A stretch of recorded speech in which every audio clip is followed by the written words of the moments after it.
Mungu anatokeza kwa mafuta. Na taifa na fadi yenda msibe na magie, tumana na gongo na gola mbongo. Na sisi na futi, mbabai na moto.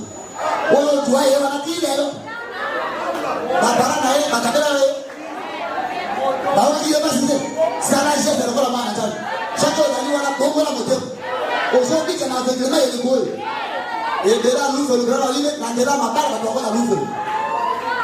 Kwa fama na ngai wana fama na yo bala ye. Uzoki kana koko.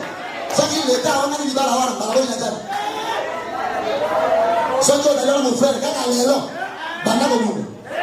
Obite revera na ya wana lo bana ndera yeko. Na bo msalibana ngai na mwasi ngai. Okay bana ba para kwa ya mwana na pesi bangu. Bali ya pene sema uyawa mpaka racho lo peke. Unomena damu ya kufu kase na mabomo. Kile robiza na se. Na sembale te. Bana mitano odomo. Mwana batoa makamera yako todo makamera wewe ongana nini? Joani ndio tena jamu wewe anaenda kwa sababu moja. Baada mwana. Leo ndio mbaki wewe. Ozana. Sasa ndio ndio ndio. Obo sasa kama na bato nini oni. Obo disaye mabe, obo ni disaye mabe.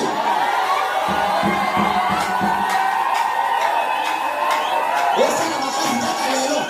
Obo adesiji. Obo managegrema. Weli sango ndataye zate. Sasa okuzi babaka na luzo. Ni bana kama ndangie. Kwa misi na luzo. Yo bakilera yo mwasi sala misi.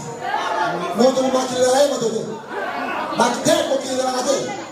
Oh accident de moda kata kiyo pe osili ko la bana me sala ko misango la dimaki mabe na le kira bala o bo misadi bala na to mara ki papa la misao yena mwasa na kata biru parce la pamole ana tibake bakomi na bana na moto asanya na fete kune pai na kongo lina ye ndegebo na misa na ndegebo ozali na lo ko to ko na mangene pugo ifo kana na basa. Alléluia. Amen. Quand on a ça, le fait dans la main, il a une soupe. Ça il faut dans la main. Quand on a déjà pas passé.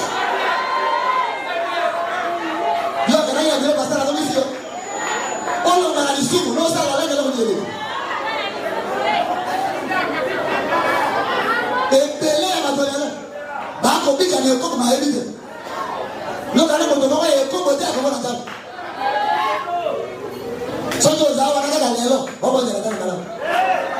Kita mahali vile tunaje na gongiza haina fahamu na nani hapo mamwasi na haina so nalo mapela misumu wewe na sasa usali yangote no binaka huko binaka yote huko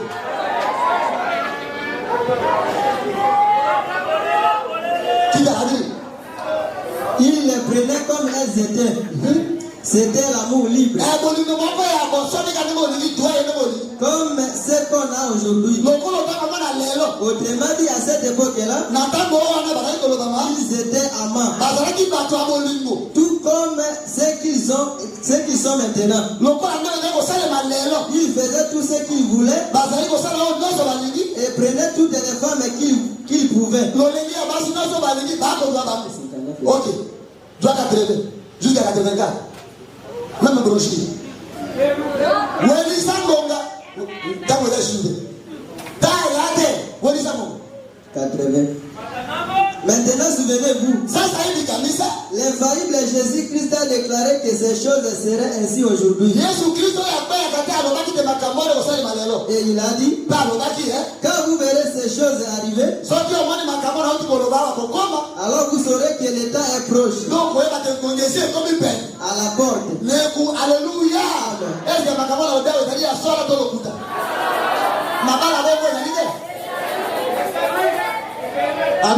Or, peu de gens le diront.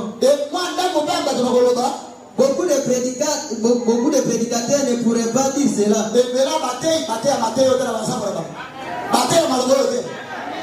Ils le pourraient s'ils le voulaient. Mais s'ils le faisaient, l'assemblée les renverrait. C'est l'exacte vérité.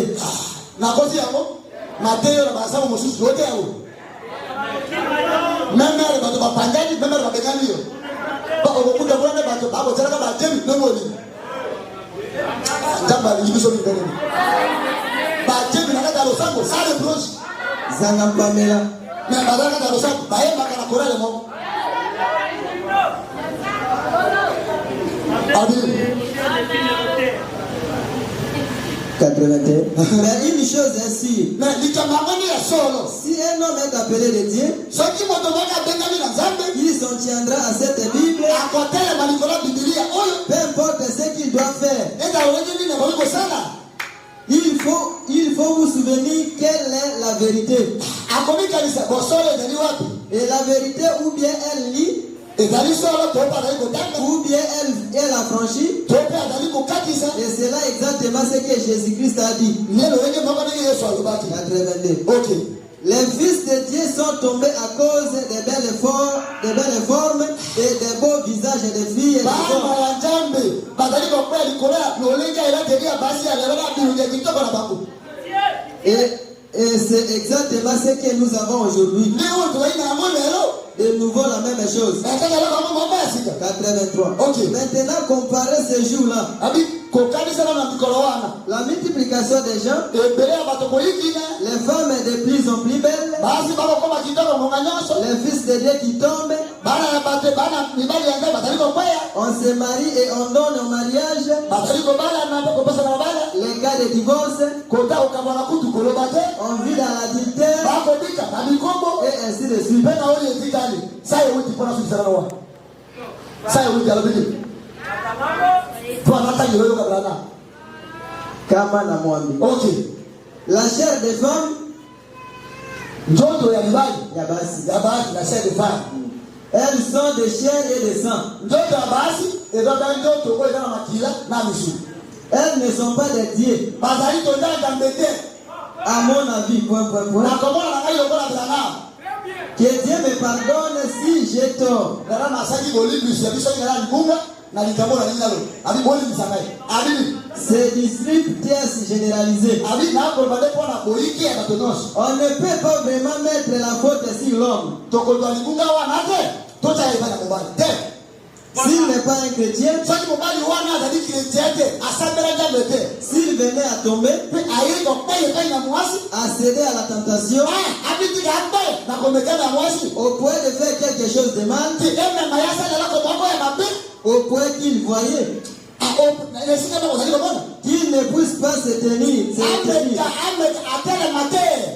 C'est étonnant qu'il n'y ait pas plus de viol. C'est ça.